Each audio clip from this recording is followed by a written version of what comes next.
what's up, everybody? I know it's like winter's halfway over, and we've been sitting on the snowblower for a while now, but we still haven't got any snow here in Chicago. No, we really haven't. Which is crazy. Yeah. But we wanted to show it to you guys, the people that do have snow. We're going to have another review of this actually in action, doing its thing. There was a little bit of snow that I tested out, and it worked awesome, but not enough to really go in depth in a review on. So we're going to take you over the Troy-Bilt Storm Tracker 2690. What do you think, Eric? I like it. It's cool. I've never really even used one or seen one with tracks like that, so that's pretty cool. Right. It's two-stage, right? Yes. Okay. Yes.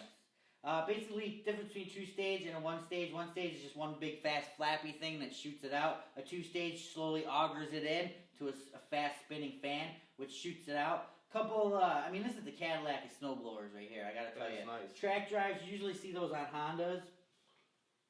What the track's going to give you is better traction, obviously. You got 10 inches on the ground at all times. Probably better for uphill, like if you got like a driveway that's going up. Yeah. It's got 3 modes here. Watch, your feet aren't under it, are they? No. Transport mode, which kind of lifts it off the ground. Then we can go to normal mode, and then it has a packed snow mode, which is going to dig it even deeper. It's definitely a good-looking snowblower, but apart from its looks, it has 26-inch clearance on it. But apart from its looks, it has the coolest features in the world because it has power steering. The turret here is a joystick control. Now I know right by your thumb, which is cool. Right, electrically powered. I know, like there was a Toro, the 826LE, I think it was, had the plastic, you know, like the joystick. Yeah, which you can move around, which was pretty cool. But this is even I like better. the thumb because then you can actually be going, and you know, when you're, you got both hands on it. Yeah, and we're showing you right now in operation with the thumb stuff. Obviously, it's not shooting snow. Sorry about that. If it doesn't snow, we're gonna make our own snow. Yeah. So, but it's a great unit. You know, I've learned a lot of things from Troy-Bilt, talking with them and MTD about this unit and snowblowers in general. And the guy was telling me that a lot of these snowblowers get returned to the store for bad gas. They'll get a ton of snowblowers back that didn't start, didn't run, and they turn out it was bad gas. So you really need to make sure, especially on a snowblower, that you put fresh gas in. I mean, fresh gas doesn't mean 3 months ago. What I usually do is I'll get a 5-gallon can, I'll put some stable in it right away, shake it up, and I'll use that can for a couple months. At the end of that couple months, I'll put it in my truck, take it to the gas station, burn off what was in the can, and refill it with fresh gas. And, you know, at the end of the season, you're going to want to drain this tank and run the gas out of it the best you can with some kind of fuel stabilizer in there, because bad gas can kill you. Oh, yeah, you get a brand new product, you're going to put bad gas in it, you might as well, you know, put water in there. Cost me $60, man. Yeah. With the lawnmower. Eric couldn't figure out why his lawnmower was going crazy. Took everything apart, man. I couldn't, but 99% of the time, it's bad gas. Yeah. I think the biggest thing, too, is when they're actually showing us this, what I learned is that I always thought this, like, little ramp right here always had to be hitting the ground. The blade part, yeah. Yeah, that's the scraper. Actually, what you do is put a piece of cardboard down, drop it on the cardboard, then you set these. So it's actually sticking off the ground.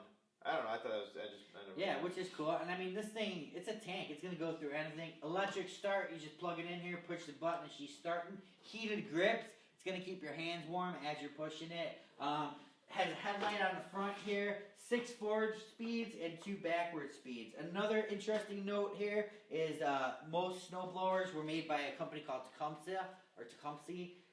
They're out of business. They don't make engines anymore. Okay. Right, so Snow King engines. So basically Troy-Bilt makes their own engines now. This is a 208cc engine, and I gotta admit, it's smooth, it fires right up, and the whole unit here has a 3-year warranty, which is pretty good. Most you know, snow blower companies, you're gonna get, you know, a year warranty. In fact, I had a really bad experience one time. I bought an Aaron's snowblower at Home Depot, and pretty much it was a great looking snowblower. The price was right, and I took it. And the first snowfall, everyone was laughing at me because the snow was just coming out and like this.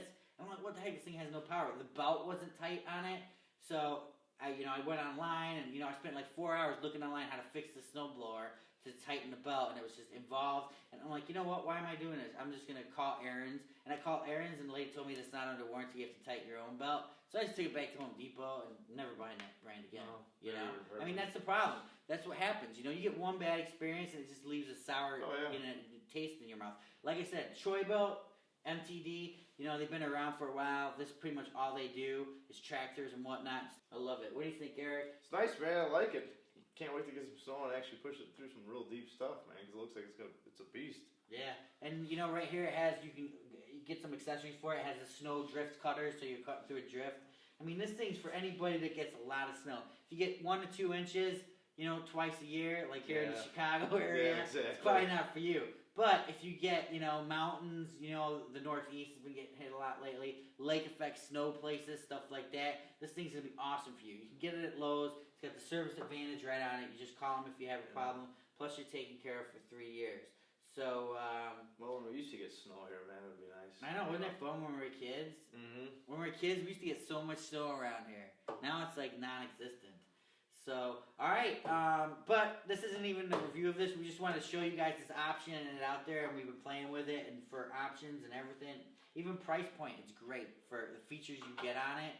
Mm-hmm. But as soon as it snows, we're going to have it in action on the snows, report back to you guys and stuff like that. One thing I did want to add, has a cleanup tool right on it too. Yeah, that's cool. Yeah, well, some don't. I mean, no, I said that's cool. And I had to drill one time, and it was horrible. But yeah, I've seen you drill, I can imagine. Yeah, right. You don't want to stick your hands into the auger. So go ahead and check out toolsinaction.com. Don't forget to check out our Twitter and Facebook. And don't forget to check out the Troy-Bilt Storm Tracker 2690.